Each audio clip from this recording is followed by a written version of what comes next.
nggak bisa kita semena-mena melakukan sesuatu gitu, karena sekarang kayaknya hidup kita tuh dikelilingi oleh kamera, Mbak. Gitu ya. Kita nggak ngerti kamera siapa yang akan mengcapture apa yang kita lakukan, Iya. kemudian viral kan. Nah itu akan udah jadi catatan itu buat kita, siapa sih kita. Satu sisi media digital itu berkah, satu sisi musibah, satu sisi orang nih posting, kita cuman komen nih, nggak kita posting. Tapi kalau komenan kita tuh di postingan orang yang mengandung unsur sara, kita juga kena, Mbak. Gitu. Seperti itu. Gitu. Jadi balik lagi ya, jejak digital kadang bikin fatal.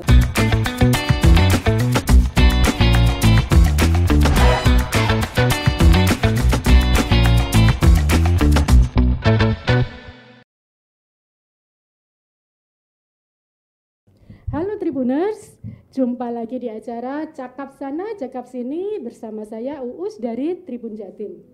Kali ini kita akan membahas tema yang sangat hits kali ini tentang jejak digital yang bikin fatal. Bersama saya kali ini ada Dr. Fitria Widiani Rosinda, relawan Mafindo Surabaya atau Masyarakat Anti Fitnah Indonesia. Saya manggilnya dengan Ibu Fitria atau Bu Tia? Iya. Oh, dengan Tia aja, Mbak ya, Mbak. Oke, selain sebagai relawan Mafindo, Bu Tia ini juga sebagai Kepala Bagian Humas Universitas Bayangkara, gitu. Ya. Oke, Bu Tia, ini tema yang sangat menarik yang akan kita bicarakan terkait jejak digital ya, Bu Tia. Kalau melihat fenomena sekarang ini ya, Bu Tia ya, kalau kita melihat kemarin ada kasus Mario Dandi ya, Mario Dandi, iya.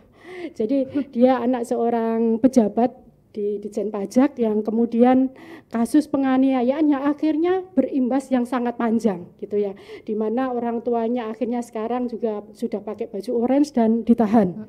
Dan itu berawal dari jejak digital. Awalnya Mario Dandi melakukan penganiayaan, lalu dilihat, oh ternyata dia anak pejabat. Oh ternyata kayaknya segini gitu ya Bu Tia ya. Itu salah satu contohnya.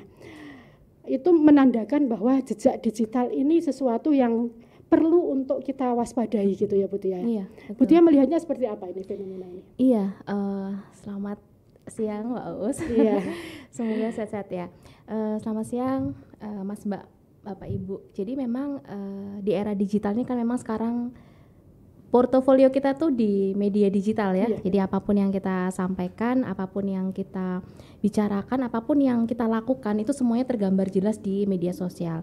Nah, parahnya adalah kenapa tema kita pada hari ini adalah jejak digital itu memang kadang bikin fatal. Bikin fatalnya itu kalau misalkan kita nggak aware terhadap apa yang kita posting, terhadap apa yang kita komen, bahkan sekali aja kita tersangkut sebuah kasus yang memang itu berkaitan dengan hukum, itu selamanya akan ada di track record hidup kita kayaknya seperti itu gitu Mbak. Jadi memang itu yang harus kita waspadai, itu yang memang harus jadi catatan buat kita semuanya, terutama generasi muda ya, terutama itu bahwa memang gak bisa kita semena-mena melakukan sesuatu gitu, karena sekarang kayaknya hidup kita tuh dikelilingi oleh kamera Mbak. Gitu ya. Kita nggak ngerti kamera siapa yang akan mengcapture apa yang kita lakukan, kemudian viral kan. Nah itu akan udah jadi catatan itu buat kita, siapa sih kita. Orang tahu kita tinggal klik ya nama kita di googling, oh aku nggak kenal dia, oke lah yang penting aku tahu namanya, klik kan. Itu nanti kan keluar kan kita siapa kayak gitu. Terus bagaimana biar kita bisa memanfaatkan media sosial gitu ya Bu Tia ya, tetapi juga kita membuat jejak yang bagus gitu ya. Iya itu yang memang kadang-kadang itu rumus yang paling efektif adalah kapanpun kita merasa kita nggak enak, hindari medsos. Oh gitu. Ya. Oh gitu. Karena ketika kita ada dalam kondisi yang kita nggak enak, emosi kita benar-benar di titik yang tidak mampu kita kontrol. Kemudian ketika kita berhadapan dengan medsos, itu kita cenderung akan jujurli gitu. Jujurli. Jadi maksudnya kita cenderung mengungkapkan apa yang kita rasakan nggak enak itu ke media sosial, yang which is itu ketika kita sadar, kita tarik lagi itu udah susah Mbak. Karena kita tahu ya kerjanya dunia digital itu keluar itu nggak bisa kita tarik lagi gitu loh. Bisa nggak sih komen, gambar dan lain sebagainya yang sudah kita share itu kita hapus? Bisa, tapi jejaknya ini loh. Ketika itu udah tercapture oleh orang lain, ketika kita udah sampai, kan kita tuh senengnya kan sharing ya Mbak. Sharing. Semuanya kita share gitu. Terus kan ke pesan-pesan berantai, nah itu yang udah kita nggak bisa lagi. Itu makanya tipsnya adalah terutama yang paling simpel ya, kalau kita lagi nggak enak hati. Itu yang paling simpel. Udahlah, nggak usah pegang gadget lah ya. Mending kita nge-mall atau cari gunung atau cari laut gitu, Mbak. Ya. Tapi tidak bisa dipungkiri kalau kita hal itu juga bisa membuat kadang-kadang gitu ya, membuat digital juga bisa menaikkan popularitas, menaikkan kalau untuk para politisi elektabilitas dan lain sebagainya. Nah, agar digital ini bisa dimanfaatkan untuk bermanfaat yang seperti itu bagaimana? Oke, jadi memang media digital atau media sosial itu semudah itu menjatuhkan kita sebawah-bawahnya atau menaikkan kita setinggi-tingginya gitu ya. Jadi semudah itu mereka melakukan itu. Makanya kenapa kita harus selalu aware bahwa itu tadi Mbak, apalagi kalau kita bukan siapa-siapa gitu mungkin nggak masalah ya. Dalam artian gini, ada orang yang memilih untuk menjadi public figure atau tokoh publik, ada orang yang memilih menjadi orang yang biasa-biasa saja. Itu pilihan kita mau menjadi yang mana gitu. Tapi semakin kita menjadi seseorang yang kita diikuti oleh banyak orang, kita diidolakan ya, diidolakan oleh banyak orang, itu seharusnya memang konten yang kita share di media kita itu adalah konten-konten yang sifatnya positif gitu. Lebih banyak kita menggunakan sarana media digital, media sosial kita itu untuk sesuatu yang memang mengedukasi orang untuk orang lebih banyak lagi menyebar kebaikan gitu, daripada yang nggak baik-baik kayak gitu. Itu sih Mbak. Banyak sih yang dilakukan sebenarnya. Tapi kan ada sebagian orang juga yang mungkin terlalu vokal, kritis gitu ya. Nah, itu bagaimana? Kritis tapi juga membangun dan jejaknya bagus. Seperti kasusnya Bima Lampung gitu Bima, kan ya. Bima Lampung pada akhirnya kan impact-nya sangat besar ya Mbak. Luar biasa itu, ya. Bagaimana kita membatasi kekritisan dengan dengan hal-hal yang bagaimana ini? Iya, kalau misalkan menanggapi kekritisan di media sosial gitu ya, memang ada sebetulnya gini, kita kan ada etiket ya yang harus memang kita perhatikan kalau kita sudah berhubungan dengan dunia maya gitu ya, karena kita nggak pernah tahu di balik itu tuh siapa aja yang jadi pemerhati kita gitu. Benernya memang kritis itu boleh Mbak, dimanapun itu boleh gitu, diperbolehkan gitu. Tetapi memang ada kaedah-kaedah ketimuran ya, kita tetap sebagai orang timur ada kaedah-kaedah yang harus kita pertimbangkan, termasuk pemilihan diksi kata, terus bahasa tubuh gitu. Jadi ketika memang kritik diperlukan sebagai jalan akhir ketika tidak mampu menyelesaikan persoalan secara misalnya jalur pribadi katakanlah seperti itu ya, kemudian harus share ke media sosial, nggak masalah sejauh itu kita melakukan dengan bahasa dan bahasa itu kan luas ya, bahasa lisan juga, terus kemudian non lisan juga. Jadi sejauh itu kita lakukan dengan baik, nggak masalah sih Mbak. Tetapi masalahnya adalah ketika kritik itu kita sampaikan dengan mendiskreditkan atau menghina, cenderung memojokkan, apalagi ada sara yang masuk di dalam itu yang kita sebutkan, penyebutan istilah untuk orang tertentu dengan sesuatu yang kurang baik. Nah, itu yang memprihatinkan gitu. Oke, Bu Tia, ini untuk remaja gitu ya, untuk remaja yang mungkin masa depannya masih panjang gitu ya. Jejak digital ini kan nanti dampaknya sangat luas. Misalnya untuk mahasiswa sekarang gitu ya, mahasiswa sekarang nanti setelah lulus dia akan cari kerja lah. Jejak digitalnya ini bisa jadi portofolio dia gitu ya, bisa jadi pertimbangan lah. Ini bagaimana kita membuat portofolio yang bagus di digital kita? Pertanyaan yang keren nih Mbak menurut saya. Saya selalu bilang ke mahasiswa saya bilang, kamu itu masa depanmu masih panjang, tapi belum tentu ada jaminan masa depanmu cerah.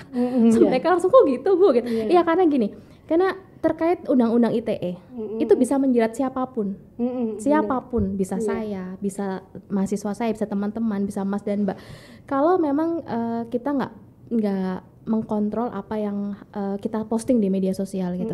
Maksud saya adalah cerah itu jangan pernah membuat jejak yang tidak baik di media sosial gitu. Karena sekali kita punya sejarah catatan itu, terus kemudian orang mengcapture, maka ya itu akan jadi selamanya itu. Dan saya selalu bilang sama mereka, zaman sekarang nih ya, kalau kamu cari pekerjaan itu nggak hanya dilihat kamu bisa ngerjain apa gitu, IP kamu berapa, kamu lulusan universitas mana gitu, itu enggak. Tapi orang itu akan ngelihat nama lengkap kamu tuh di-searching Mbak, langsung di-searching. Saya jelaskan ke mereka bahwa perusahaan itu akan men-searching nama lengkap kamu, kemudian klik, wah pernah nih jadi DPO, wah pernah nih kena sara, Iya, pernah nih dihujat netizen Nusantara Raya kayak gitu, Iya, jagat kayak gitu.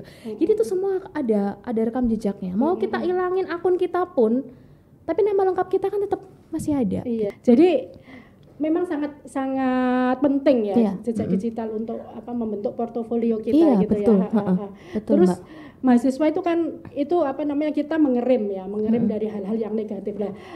Bagaimana kita mencitrakan gitu ya, mencitrakan kita di digital itu sebagai portofolio kita. Iya, jadi misalnya nih sekarang ini untuk generasi muda ya Mbak ya secara keseluruhan ya. Jadi ada pepatah yang sebenarnya bagus gitu. Di era sekarang itu kamu nggak perlu sibuk menceritakan siapa kamu, tapi orang akan dengan mudah mengetahui siapa kamu dan kamu tuh seperti apa yang kamu lakukan tuh dari media sosialmu atau dari namamu yang sudah ada gitu ya. Ketika kita ngeklik, oh ternyata itu aktivitasnya seperti itu gitu. Iya. Kalau nggak di private, kalau di private ya. Tapi kalau googling kan kita bisa tahu ya Mbak. Nah caranya adalah setiap kegiatan yang memang itu kita anggap nilai plus untuk pekerjaan dan masa depan kita itu kita posting aja, itu kita bagi aja, kita share aja kepada media-media sosial kita ya. Kan mahasiswa sekarang kan nggak mungkin satu ya Mbak, kayaknya lengkap deh, dan bahkan mereka tuh kadang satu media sosial dengan nama yang sama gitu bisa ada beberapa akun kan seperti itu daripada kita gitu kan ya. Nah mereka perlu menunjukkan, saya rasa mereka perlu menunjukkan eksistensi dirinya mereka secara positif supaya ketika nanti mereka lulus atau mereka berhubungan dengan lingkungan pekerjaan yang lebih ini, mereka bisa ada porto di situ. Untuk mahasiswa atau untuk remaja gitu ya. Bagaimana dengan untuk ibu-ibu nih ya? Untuk ibu-ibu yang kerap kali saya lihat di media sosial misalnya itu ada yang agak kelewatan gitu ya Bu Tia ya. Lah, ini ibu-ibu ini kan jiwa keponya, terus jiwa pengen di eksibisionis gitu ya. Mendekati eksibisionis gitu. Itu kan tinggi gitu Bu Tia lah.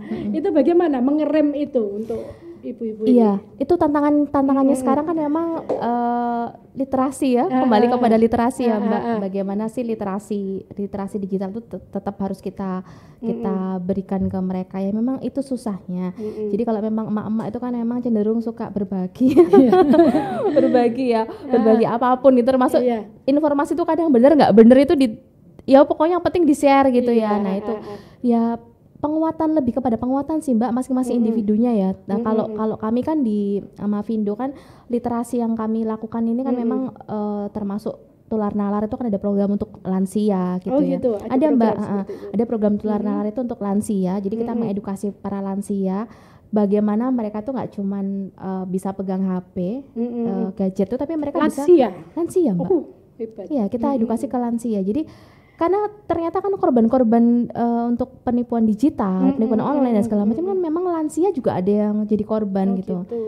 Jadi bagaimana sih mereka itu aware terhadap pesan-pesan nih. Kalau misalkan kamu nggak yakin, nah pesan yang membuat nggak yakin tuh yang seperti apa sih bentuknya? Gitu kita ajarkan seperti itu, apa cara mendeteksi gitu. Terus kemudian kalau memang itu nggak ini ya sudah skip aja, nggak usah ditangkepin. Nah kita edukasi itu Mbak supaya mereka bisa paham. Kalau mereka nggak tahu minimal nanya ke orang terdekatnya dulu, jangan langsung gabung ya, kasih kode ya, kemudian dikirim. Kan banyak ya kasus-kasus seperti itu gitu. Nah terkait emak-emak tadi itu memang gelombang emak-emak di Indonesia luar biasa ya. itu gelombang yang luar biasa gitu. Memang itu dia Mbak, perlunya edukasi literasi yang harus terus kita galakkan. Apalagi yang fenomena itu kan sekarang istri pejabat gitu ya, istri pejabat yang kemarin diintai oleh para netizen. Itu kan istri-istri pejabat yang kelihatan dia pamer ini dan akhirnya suaminya terimbas, banyak pejabat yang dicopot karena itu gitulah. Iya, inilah memang keluar biasanya dunia digital Mbak Uus. Jadi kadang-kadang kan kita gini, foto di depan mobil mewah gitu. Sebenarnya itu bukan punya kita, tapi kita kepengen mencitrakan bahwa kita foto depan, kemudian kita posting. Nah itu loh yang saya maksudkan, kita nggak sadar bahwa apa yang kita lakukan itu dibenarkan oleh netizen. Kenapa? Karena kita nggak pernah tahu netizen yang kita hadapi itu siapa. ada yang bisa mampu berpikir oh enggak kok itu enggak, tapi kan seberapa banyak sih yang seperti itu. Nah kemudian ketika itu udah muncul drama di publik, rame-rame mengakui bahwa oh itu enggak asli kok, Iya. itu KW kok. Itu KW. Menurut saya itu tambah sesuatu yang loh kenapa harus setingkat pendidikan seperti itu harus bangga dengan produk yang KW gitu ya. Itu Mbak, jadi memang satu sisi media digital itu berkah, satu sisi musibah, satu sisi jejak digital itu bisa jadi kita diangkat setinggi-tinggi atau kita dijatuhkan bawah-bawahnya gitu ya. Jadi memang seperti itu. Terkait flexing juga sebenarnya seru juga sebenarnya Mbak. Iya benar. Flexing. Nah karena memang gini kan, bukan netizen kalau nggak maha benar ya, tapi memang benar gitu loh. Netizen itu bukan maha benar, tapi memang benar gitu. Jangankan orang yang mereka mampu loh mencari informasi lewat sesuatu yang kita nggak bisa akses itu, mereka mampu gitu. Jadi mereka tahu loh gajinya ASN berapa, mereka tahu gajinya swasta ini berapa, terus kemudian dengan gaji segitu, dengan masa kerja 10 tahun, nggak mungkin rasanya bisa punya ini punya itu dengan harga ratusan sampai miliaran rupiah gitu. Mereka pinter Mbak gitu. Jadi bahkan wartawan kalah pinter. Gitu ya Mbak. Bukan saya ngomong loh Mbak. Jadi saya yang kasus Rafael Alun itu kan luar biasa gitu ya, bisa tahu rumahnya di mana. Berarti tipe emak-emak kayaknya ya. Kepo gitu ya. Saya sampai mengikuti itu media sosial. Sampai slip gaji keluar ya Mbak di media ya, slip gaji keluar, kemudian pemiliknya siapa keluar, bahkan sampai sepatu itu belinya di mana ada rekaman. Luar biasa loh netizen itu. Jadi siapa bilang netizen itu enggak jadi itu setara dengan BIN atau lebih BIN. Gitu. Mereka bisa mencari informasi yang kadang-kadang kita miss dengan itu ya. Wah ternyata bisa ya mereka menemukan hal-hal yang terkecil seperti itu. Terus mengenai itu pencitraan, istri pejabat kan nggak mungkin misalnya kita hanya memposting hal-hal yang remeh-temeh misalnya gitu ya, kita ke pasar gitu kan nggak mungkin. Istri pejabat untuk mencitrakan dirinya gitu kan ya. Pejabat mencitrakan dirinya, batasan-batasan itu bagaimana Bu Tia? Iya Mbak, jadi kemewahan itu menular memang Mbak. Gitu. Jadi misalnya kadang kalau kita tuh secara psikologis akan cenderung mengikuti apa yang kita lihat ya. Secara psikologis dorongan kita tuh ternyata istrinya ini pakai yang dipakai ini, mereknya ini. Itu kita cenderung untuk aku juga semestinya juga seperti itu gitu. Ada kecenderungan manusia untuk memang seperti itu gitu. Tetapi masalahnya adalah, nah itu dia Mbak, tingkat kemampuan membeli dengan literasi yang tidak berbanding dengan literasi media digital yang rendah. Itu yang akibatnya sekarang yang kita tahu itu Mbak. Yang flexing itu sebenarnya flexing boleh-boleh aja kan, nggak dilarang kok flexing itu. Cuman kamu mau flexing, kamu tuh siapa dulu gitu loh. Kan netizen tuh mau sadar diri dulu. Iya, netizen tuh mau ngomong kan, kamu tuh loh dosen negeri, gajimu tuh segini, kamu loh ASN, pangkatmu cuman eselon ciprit gitu ya. Eselon kok ciprit ya? Maksudnya pangkat segini. Terus kemudian misalnya. Terus kemudian itu loh Mbak, namanya gaji itu kan sudah ada rate-nya. Kemudian istrinya ibu rumah tangga, katakanlah seperti itu. Oke lah kalau bisnis berapa sih ini ya? Tapi kan netizen nggak tahu gitu.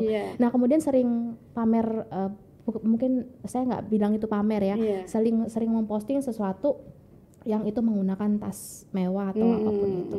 Ya akhirnya kan ditambah kekesalan mereka gitu loh. Netizen ini kan bukan sesuatu yang tidak punya hati kan Mbak. Mereka punya hati karena memang ternyata aku bayar pajak tuh gini ya. Nah seperti itu. Akhirnya disangkut-sangkutin kan. Benar, tapi sebenarnya apakah itu salah? Enggak. Justru sebenarnya mungkin momen ini jadi momen introspeksi kita gitu loh, untuk ya kalau emang segitu ya segitulah, nggak usah yang seperti itu. Gitu. Sadar diri ya. Iya, benar. Makanya kalau semakin orang terliterasi ya Mbak, malah semakin takut menggunakan medsos untuk posting foto istri, suami, anak, nenek, orang tua, mertua. Itu perlu nggak itu? Ada untungnya nggak? Misalnya kalau dulu ada artis Anggun C. Sasmi, itu kan tidak mau memposting foto anak gadisnya gitu kan, misalnya seperti itu. Lalu ada beberapa artis yang tidak memposting foto keluarga, artis dan anaknya dan lain sebagainya.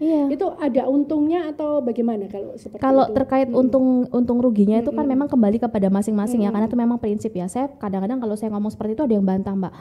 Ya nggak bisa dong seperti itu. Itu media sosial saya, silahkan. Tapi kalau saya pribadi, saya tidak pernah memposting keluarga di medsos. Gitu. Iya. Alasannya? Ya karena itu Mbak, karena wajah saya bisa diganti wajah orang gitu.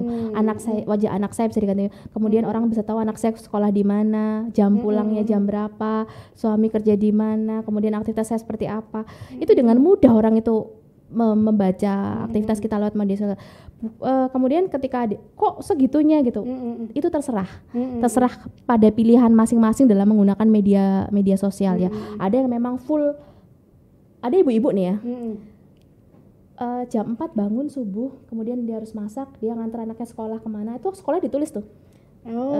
Ke sekolah mana ditulis, kemudian habis itu dia senam, nama sanggar-senamnya ditulis sama dia di caps di story-nya, terus kemudian dia kemana lagi. Itu adalah my daily activity gitu. Nah orang kan tahu, oh ternyata Bu Popi itu hari-harinya ya kayak gitu gampang kan. Berarti rumahnya Bu Popi kosong tuh di waktu ini gitu loh Mbak. Jadi kejahatan itu sebenarnya kita kok yang nyiptain gitu, kita yang membuat peluang itu ada gitu. Makanya ya itu hak masing-masing pribadi. Jadi maksudnya medsos saya cuma pekerjaan Mbak, sama mahasiswa saya yang cantik-cantik ganteng-ganteng itu. Oh gitu. Jadi kadang-kadang media sosial juga mengundang kejahatan gitu ya Bu ya. Iya. Tanpa kita sadari itu. Ada nggak sih Mbak, pernah lihat nggak sih di story yang nunjukin rumah kamar per kamar ruangan nih loh guys, rumahku guys. Ini kamar pertama, ini kamar kedua, ini saya. Alamat rumahku di sini aku barusan di wah tuh serem banget Mbak. Bahkan ada juga yang serem lah Mbak. Kalau menurut saya serem sih itu Mbak, gitu. Karena kita nggak pernah tahu gitu loh Mbak, orang tuh menggunakan data itu tuh apa gitu. Harus nggak sih, pertanyaannya harus nggak sih kita share semua diri kita, privasi kita harus nggak sih kita share ke ranah publik? Nah, bagaimana kita balik pemikiran kita? Taruhlah semua itu nggak ada, medsos itu nggak ada, kita mau share nggak sih? Enggak kan? Kita pakai apa share-nya? Gitu loh. Pertanyaannya akhirnya saya balik gitu. Tapi terserah, itu masing-masing pribadi punya sesuatu yang berbeda, karena pasti goals-nya, tujuannya mereka seperti itu pasti ada sesuatu juga yang berbeda. Ada yang juga untuk nyari uang juga bisa kan ya. Oh gitu. Ya kan ada. Ini menarik ini, nyari uang bagaimana ini? Memang pekerjaannya seperti itu gitu. Jadi tapi ada batasan-batasan kan. Jadi ini untuk nyari uang, ini untuk pribadi yang private-nya harusnya ada. Jaga. Itu bagaimana? Jadi contoh seperti ini, kalau nyari uangnya misalkan gini, dia seorang afiliasi mungkin ya. Kemudian rumahnya itu sebagai afiliasi gitu. Maksudnya ini loh, saya beli sofa, kemudian saya pasang di ruang tamu saya. Terus habis itu dia marketingnya sebuah perumahan dan dia beli rumah di situ, dan itu lain hal gitu. Tapi paling tidak kan ada batasan yang dia harus tahu sendiri gitu. Nggak bisa orang lain, dia harus peka. Ketika aku nge-share semuanya ke publik, nah kemudian oke lah kalau aku nih cuman ini ya, tapi kalau aku nih tokoh publik gitu kan orang lebih ini. Pokoknya intinya Mbak, kita nggak pernah tahu kapan kejahatan itu datang ke kita. Kalau nggak kita yang mewaspadai sendiri seperti itu. Harus sadar, itu hal yang penting, harus sadar diri kita itu siapa. Kalau kita merasa kita sebagai public figure, kita harus membatasi yang seperti apa gitu ya. Mana yang perlu kita push, mana yang perlu kita keep gitu. Mana yang push kita menguntungkan dan mana sekiranya nanti akan berdampak panjang gitu ya Bu Tia ya. Bikin kita tambah puyeng gitu ya. Oh gitu. Oke. Kan kok kita tarik lagi kan sudah susah ya Mbak. Kayak gitu-gitu kan susah gitu. Iya. Gitu. Oke.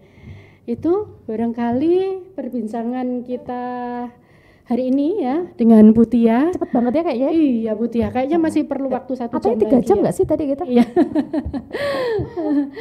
Itu Bu Tia, sebelum kita akhiri mungkin ada pesan atau apa gitu ya Bu Tia yang bisa disampaikan ke Tribuners? Iya. Tadi kembali ke saya lebih kata kuncinya kembali kepada tema tadi ya. Jejak digital itu kadang bikin fatal gitu. Jadi hati-hati banget dengan apa yang kita posting. Bahkan orang nih posting, kita cuma komen nih, nggak kita posting. Tapi kalau komenan kita tuh di postingan orang yang mengandung unsur sara, kita juga kena Mbak. Gitu seperti itu. Gitu. Jadi balik lagi ya, jejak digital kadang bikin fatal. Oke, ingat itu ya. Oke Tribuners, saya akhiri perbincangan kita hari ini. Sampai jumpa.